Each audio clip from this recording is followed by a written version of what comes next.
Hello, this is the Urban Light. I'm Mary. I give a conservative perspective about the world around me. Feedback is immensely important. Reach out to me, okay? 2 ways to do this is email and YouTube. And I appreciate all of you. And, you have feedback to give me. You have show ideas. And you just want to continue the conversation. Feel free to reach out. Alright, so word of mouth is immensely important. Feel free to spread the word about my podcast. Co-workers, loved ones, so forth. Say, have you ever heard about the Hovering Light? Here you go, check it out. Tap in the Hovering Light. There you go. Alright, so I'm on a lot of different platforms, so it won't be hard to find me. And, feel free to just check you, like I said, with the word of mouth there. Okay, so it's Friday. So I'm getting current here. So what I'm going to do is I'm going to talk about the aspects of my thoughts with Supergirl coming out here. So what I'm going to do is I'm going to talk about the issues that I'm seeing. Then I'm going to have the analysis because I've actually seen the latest installment of Superman, alright? And so I'm just gonna merge those things together and get my thoughts with the problems with putting politics where it just really shouldn't be, when it comes to well thought out characters, the originality of characters and displacing them where it doesn't make any kind of sense. With that said, here we go.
Alright, so I consider them co-workers here, because I'm on YouTube as well. So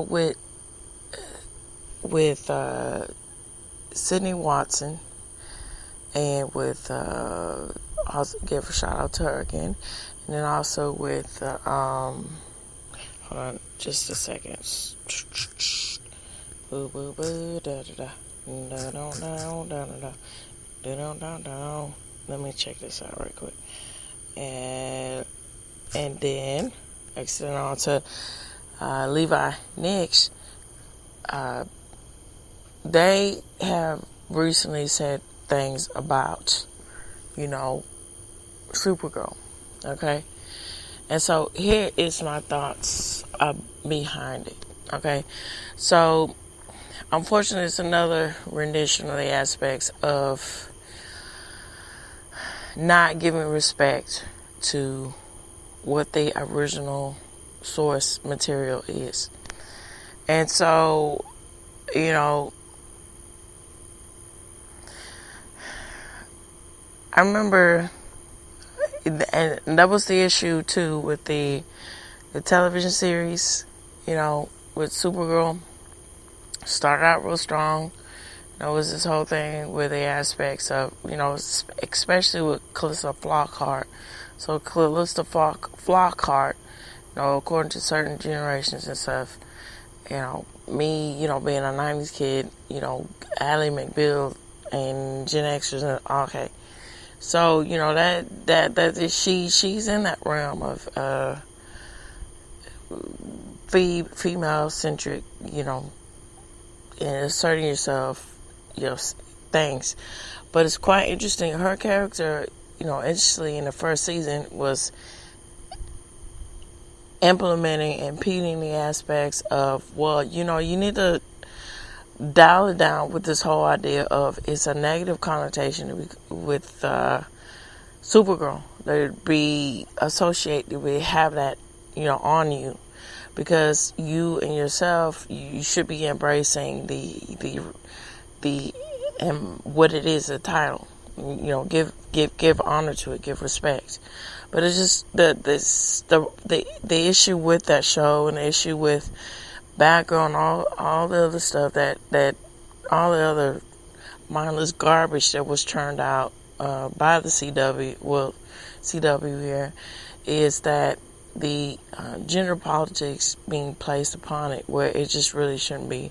And then also is another question to be asked about this aspect here is, what are you saying, which I concurrently see this too. Well, what are you saying about the aspects of impeding with other generations when it comes to the audience, right? So the audience, when we get the Supergirl, and the audience when we get the Superman, is for children, okay? Let's keep this in mind here. And so what you're saying is that you want foot soldiers to continue out and other generations to see themselves merely as being cards to their sexuality that can't be beyond. Their personality is this, that just their sexuality, and there's just nothing beyond that. And it's weird because you are not that's just you shouldn't be crossing that line there. And it's also exposing the elephant here in the room that you are what you're being a predator. Hey, that you're making that okay again. That this bent that it's okay to hey man, look, when we're pushing our agenda, it's okay to be deviant a little bit. Okay, because it's all in the good faith. It's all in the good. No, just stop. All right, so getting back to here. So this is what I will say about the aspects of what I see, how it correlates. So, she was in, which was interesting because it was hard watch to see the latest installment of Superman. Because Superman in itself, when I saw the latest film, it was just respectively not good. And here's why. Now, Superman's role is to protect, first of all, from the origin of the comic books, the long legacy of the comic book is, of course, when you get, different alternatives about the Red Sun, where, that's the politics with communism, and then Superman and all this kind of stuff. That's one thing. But in all honesty, and Superman is all about the aspects of patriotism, the aspects of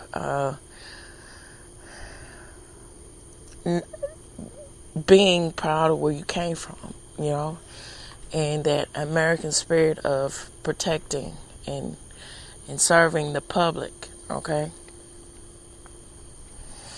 And so, what was wrong a lot too with the series, with Supergirl.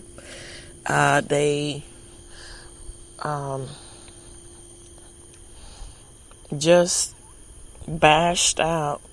It was really to the point to where it was just nauseating. I just couldn't, watch it. Me and my husband, we couldn't watch it anymore. It's like, well, because I remember distinctly, there was one episode where they cross, go back in time to Smallville. Now, Smallville in itself, that was kind of teen melodramatic stuff to kind of mainstream in to, young adults or teenagers who are not necessarily comic book people, to get them into interest. But when they reintroduced, again with Smallville into the series, into the Supergirl series on the CW, they just did it just to bash in on, even on that, and say, oh, well, this is this is like, Superman is just a pointless little man, whatever, kick him around. Duh.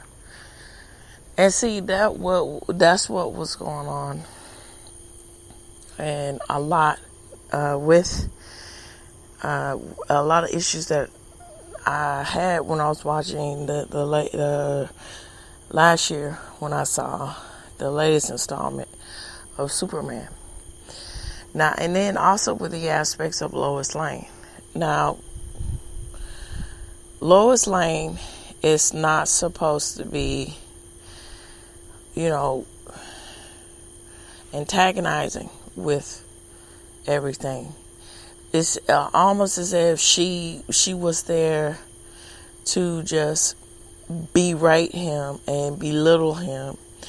And the way in which she's just very abrasive with, in the relationship, her and Clark Kent, and asks him to behave and do things irrationally to where it doesn't make any sense and it takes away from the story plot.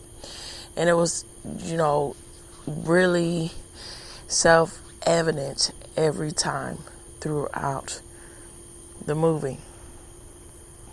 And then also with the aspects of Lex Luthor and how, the corporation, how everything is set up in a way to where you can tell that they don't really have a lot of respect or anything to actually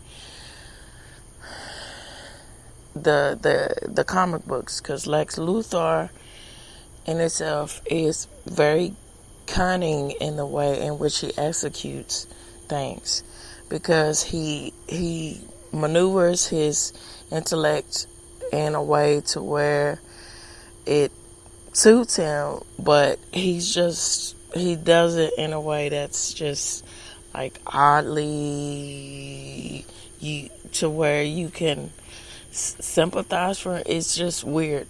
It's just not weird. It's just the best way to say it. It's just very well executed to where you don't. The way that it was executed in the movie is if they were trying to. Well, we don't really want to take the time and look at it from that point of view. We just want to make it to where this male toxicity, male toxic, and when you walk through each piece, each scene in the movie, that's very evident. Where Superman is losing self. He's get very, very much so more self-destructive, in the latest installment of Superman. And he is more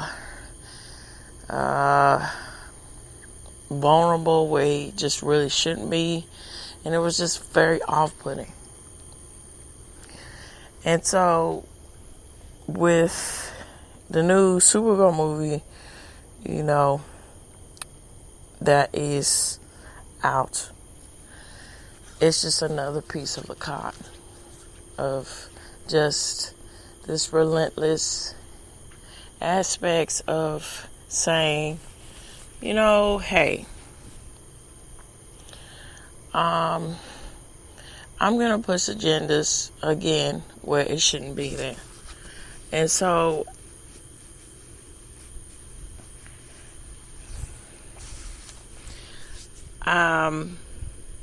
the actress who is playing Supergirl, she doesn't help at all. Like, she's not somebody that's necessarily, personally with her saying all these things.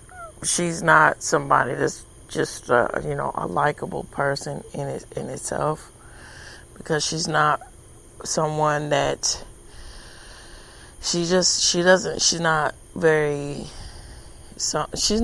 doesn't come across as somebody that's very self-aware, that can read the room, or just somebody that's very humble, which is very unfortunate. And also, she's being regarded to having a Rachel Zegler, as personality, which is very bizarre, because you would think that Hollywood would take notice and just say, well, let's push the pedals, push the brakes on this kind of thing. When itself, Hollywood is supposed to be in the business of very much caring about what the viewers think, because that's what it is. And I don't know, this whole thing where it's just been nonchalant to where viewers don't matter shit is beyond me. But it just makes a whole lot of sense why it's gotten to the point to where it is, and I'll explain that later. Now, getting back here.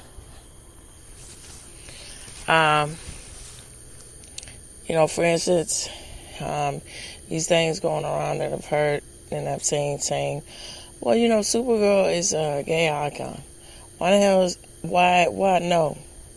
She does not stand for that. She is not that. It's very apparent that Supergirl is not bound down by sexuality. Supergirl's all about the upheaval of justice, of being, very, very feminine, and it goes without the territory that her femininity is not, in any kind of way queer at all. It's very straight. It's very, conservative, and, just, and along the lines of being very honorable and mannerable in all this. And then also with her being quoted by saying in entertainment, with entertainment media shows and stuff, with E.T. and all this kind of stuff, saying, oh yeah, saying being fine with having this tagline of saying it's okay to be this bad, messy, flawed person. Like, that's a role model to have for young women, young girls.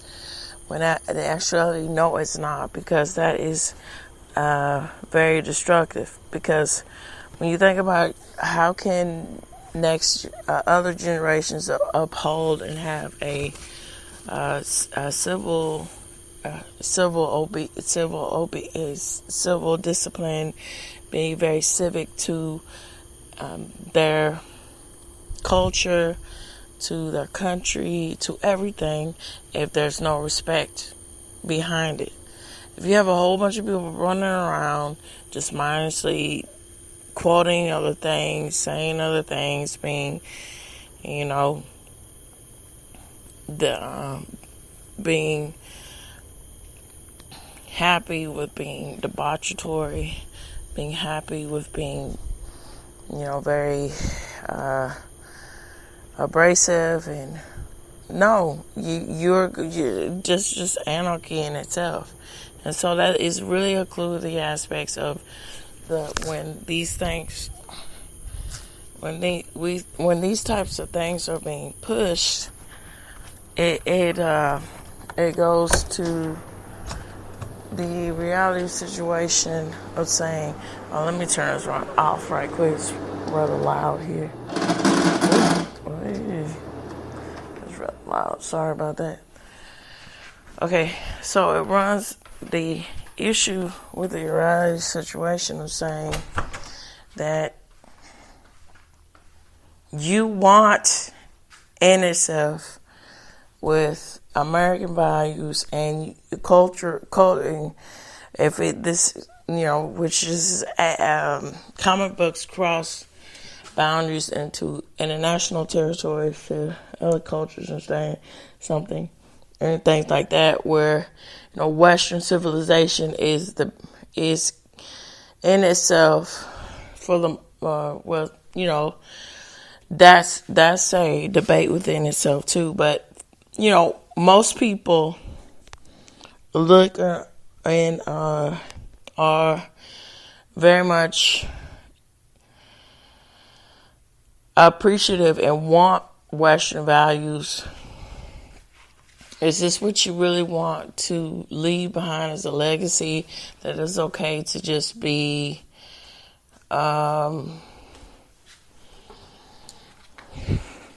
destructive and indecisive? And I mean, it's one thing to have flaws, but it's another thing to in yourself to say, well, you know what, I want to work through them and be disciplined, and to be a moral compass, and to be honest and work through these things, but and do better and be an example. That's far better, and that's very helpful to other generations, because needless to say, there's a lot of dark reality situation of that.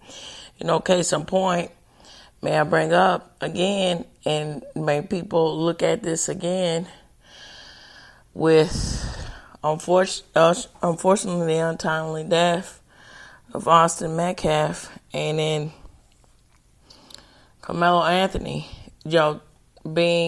he just ready to explode just because he has this antagonistic viewpoint and dogmatic viewpoint about every white person is this way, and I'm entitled. I can do whatever the heck I want because I can.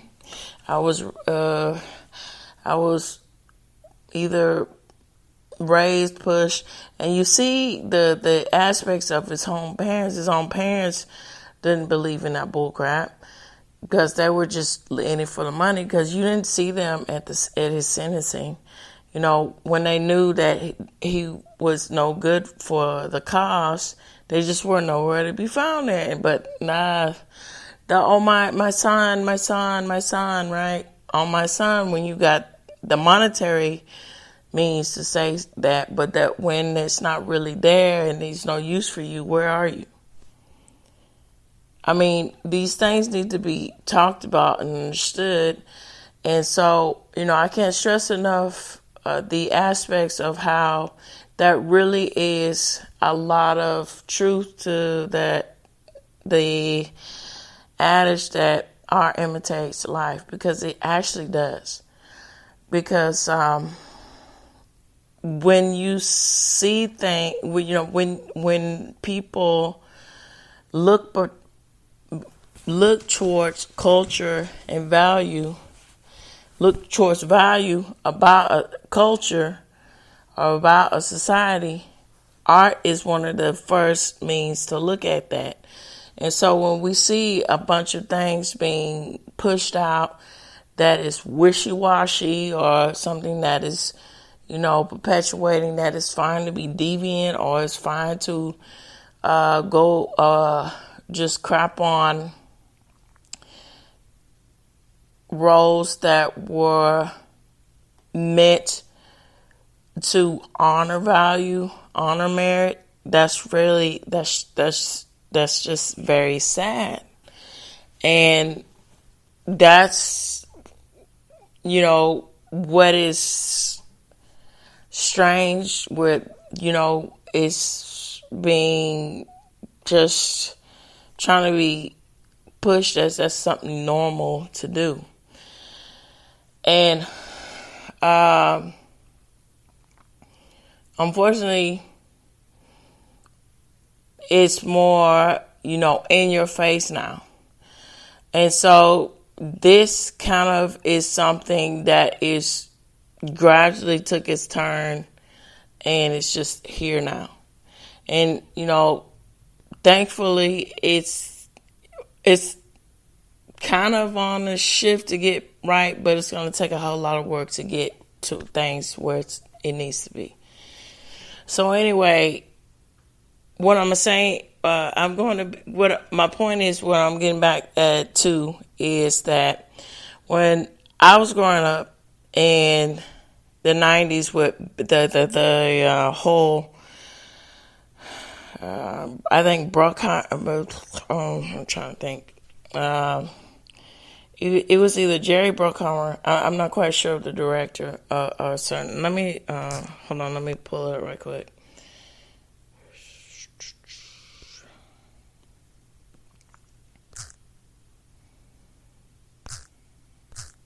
Do do do do do do do do do.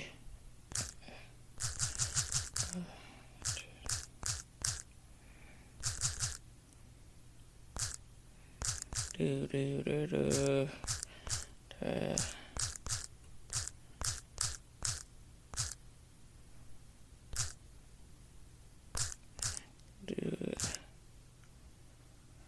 Okay.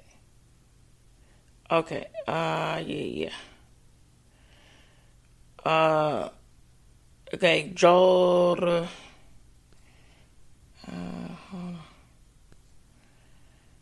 Yeah. Okay. Now, they say it is Joel Shoemaker, right? But I could have sworn it was Bruckheimer. Hold on, I'm just making sure.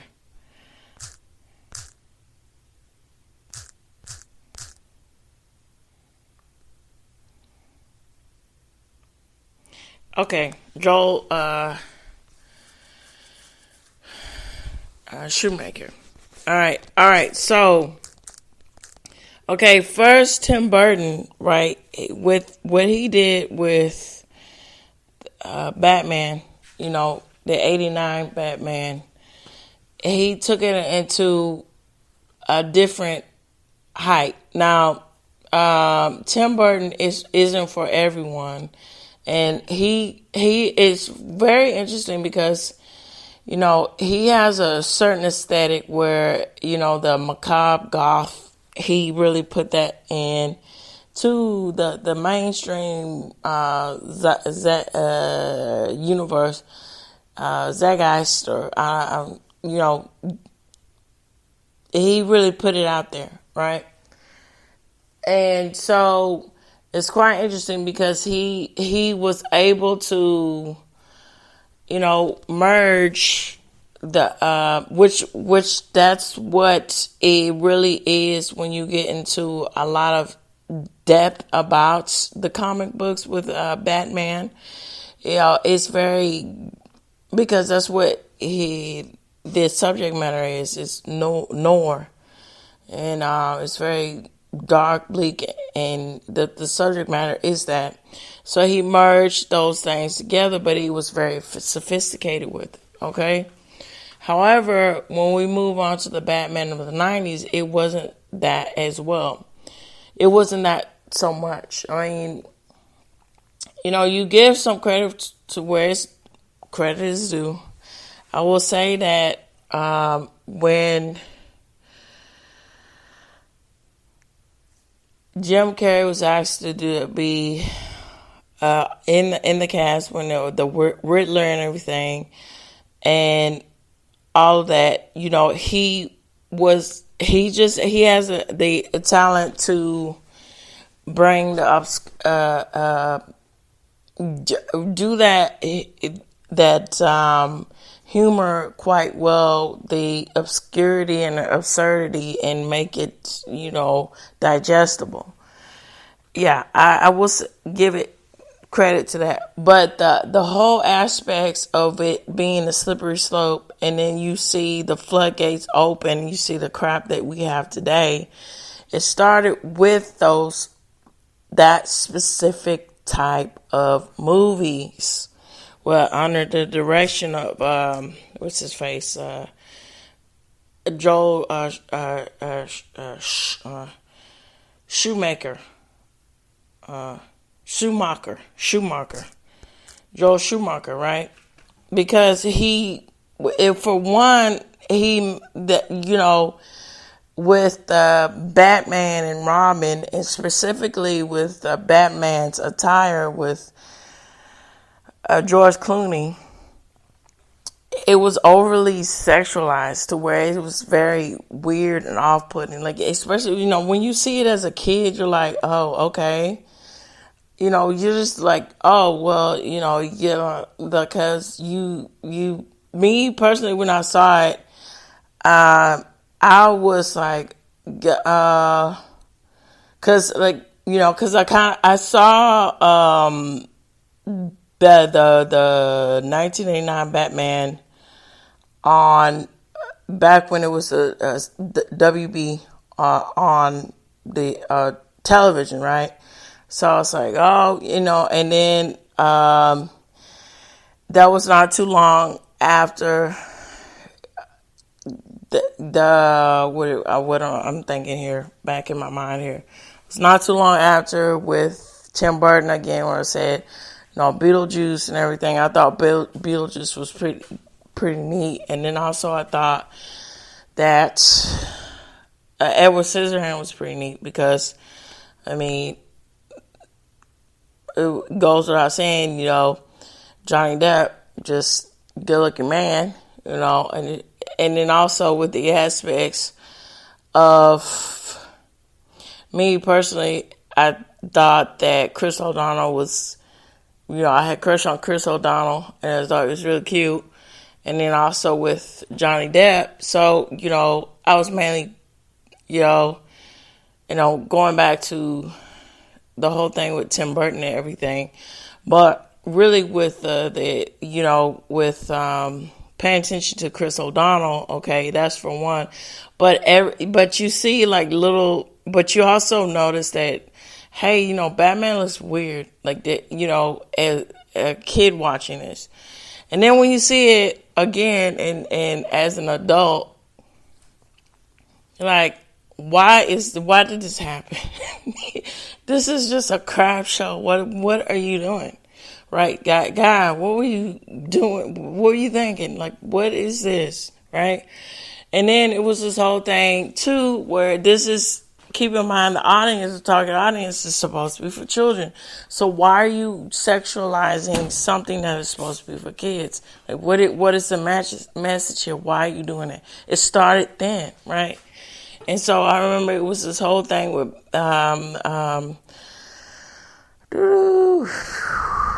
names sometimes with these actors and everything, Alicia Silverstone, right? And I thought it was pretty neat, see Alicia Silverstone. Hey, yeah, Clueless. Oh, wow, she's in that, and then this whole thing, but it was interesting because Alicia Silverstone was, supposed to be there to be as another piece to, avert and try to introduce new characters instead of it just being Batman and Robin. Hey, there's also this female role with Batgirl, what she's trying to do. And so she was just like this one-off thing that was in it. But it's quite interesting that she was there. But in the merchandise and the when it comes to food and everything else, she was like, it was this weird thing where she was showcased, but she was in the movie, and everything was just kind of all over the place when it was coming to marketing with this, because that's in itself, when you're targeting kids, it's a given. There's supposed to be, toys. There's supposed to be food. There's supposed to be all this stuff thrown at you, and then it's just also another. And then if you play this advocate here, there's another footstool to say influence a new generation into rethinking the aspects of what traditionally something should be, and just changing it into your viewpoint of what you think, what you want it to be, and diluting it because you can, and trying to make another generation that's fine to do, right? It's one thing to just have originality with a concept and do that, but also is a lot of merit and takes a lot of work and respect to say, okay, I want to know my audience, I want to pertain to that audience, I want to respect that audience, and so forth, and go from there. And so that's what's missing with what we see today, especially when it comes to comic book types of movies. Like that's something where you should be trying to get the story plot right, because there's so much original source material that is back behind it, that's been told in a specific way, that you're just showing how you have no sort of respect for anything, and your smugness is just maddening. It's just really sad too. Okay, so here. So, I'm trying to think.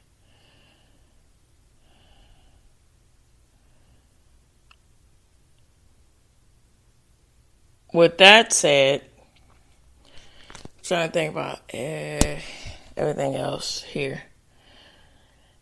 And I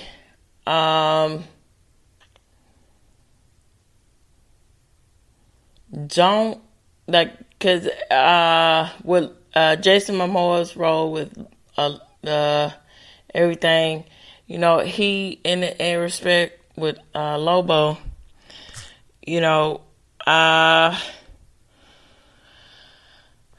I do hope that, I will say, Jason Momoa, bless his heart, he does his best to,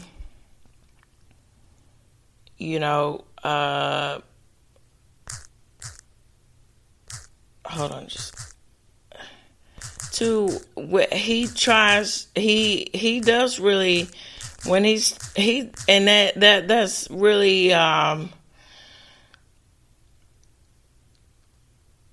there's really a lot of merit to his self, because when he does get a role, he does try his best to do what he can for it, right? And he does try to give it his all. And so that's a really good example too, right, of a testament of what should be going on as an actor in itself, right? And so, a really good example of that is when the second installment of Aquaman came out. Now, he was doing his best to put that movie together, but again, couldn't even finish the movie because it was so many other people in the that movie that was just, you could tell they were just phoning it in. And then the whole thing with Amber Heard, with how she is, she was just, with the controversy with her, she was just not really there, and she was probably, they were trying to push her out, I'm sure, because of this, and then all this other stuff, and it was just, it's when, it's hard when there's just one person there at coming to play, and everybody else is just all over the place, and the story plot was all over the place, and that's a problem too when it comes to superhero films. It comes to movies that are centered around comic books. You cannot be all over the place. There's really not a whole lot of excuse for that, because you have all of the source material you can gather and make it work, but you just got to make the time. And you cannot, and there's a lot to be said. Like, you should have a lot of respect for the source material and have a lot of respect for the people who support it, because that in itself, those are the ones who support, who make it grow, who help you become notable. And that's something that should be very much showcased and understood again.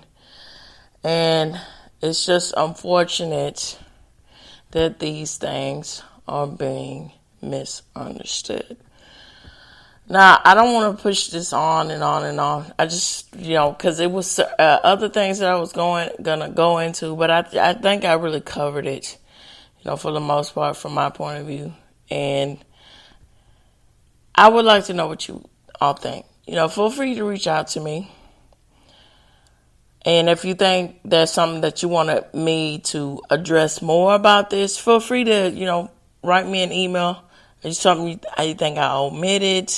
If you want me to do another more in-depth, going even more in-depth, more detailed episode, go ahead, feel free to reach out to me. All you got to do is email me. And then also, it carries a long way with making comments on YouTube. It's greatly appreciated.